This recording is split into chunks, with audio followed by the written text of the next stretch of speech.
तामिळनाडूमध्ये एक आगळ्या वेगळ्या खटल्याची सुनावणी होणार आहे. आगळा वेगळा खटला असा की या खटल्यामध्ये 2000 आरोपी आहेत, 500 साक्षीदार आहेत आणि नियम असा असतो कोर्टाचा की खटला सुनावणी सुरू असताना आरोपी कोर्टासमोर हजर असायला पाहिजे, साक्षीदार समोर आला पाहिजे.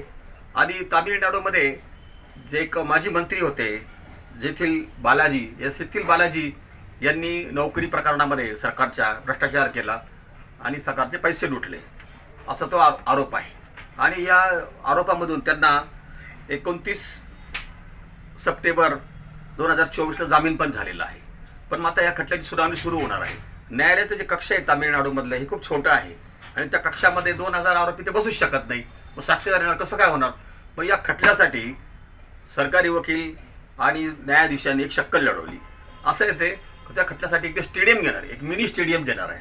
त्या मिनी स्टेडियममध्ये ते 2000 आरोपी असे बसलेले असतील. विचार करा केवढं मोठं ते स्टेडियम घेणार आहे ते. आणि त्यामध्ये मग 500 साक्षीदार येतील आणि सगळी जी यंत्रणा आहे न्यायदानाची ही लाईव्ह होणार आहे. आणि त्याच्यामध्ये मग मोठमोठे कॅमेरे लावले जाणार आहे, त्याच्यामध्ये माईक्स लावले जाणार आहे, साऊंड सिस्टीम असणार आहे, रेकॉर्डिंग असणार आहे.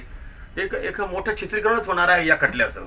कदाचित हा आपल्या भारतातला पहिला खटला असावा. 2000 आरोपी ॲट अ टाईम त्याच्यात केलेले आहे. एवढी मोठी भली मोठी लिस्ट आहे. आणि न्यायालयाच्या बाहेर त्या आरोपींचे रिलेटिव्ज येणार आहे. बाहेर प्रचंड गर्दी होणार आहे. हे 500 साक्षीदार येणार आहे. ती मोठी यंत्रणा कामाला लागलेली आहे. आणि या भव्य दिव्य खटल्याची सुनावणी लवकरच तामिळनाडूमध्ये होणार आहे. बघूया त्या सुनावणीमध्ये पुढे काय होतं. प्रचंड लाईट पण तिथे लावले जातील, सिस्टीम पण असणार आहे आणि खूप वेगळ्या प्रकारचा हा खटला असणार आहे, भारतातला पहिला खटला. धन्यवाद. धर्मेंद्र चव्हाण या यूट्यूब चॅनलला सबस्क्राईब करायला विसरू नका. तसेच बेल आयकॉनलाही क्लिक करा.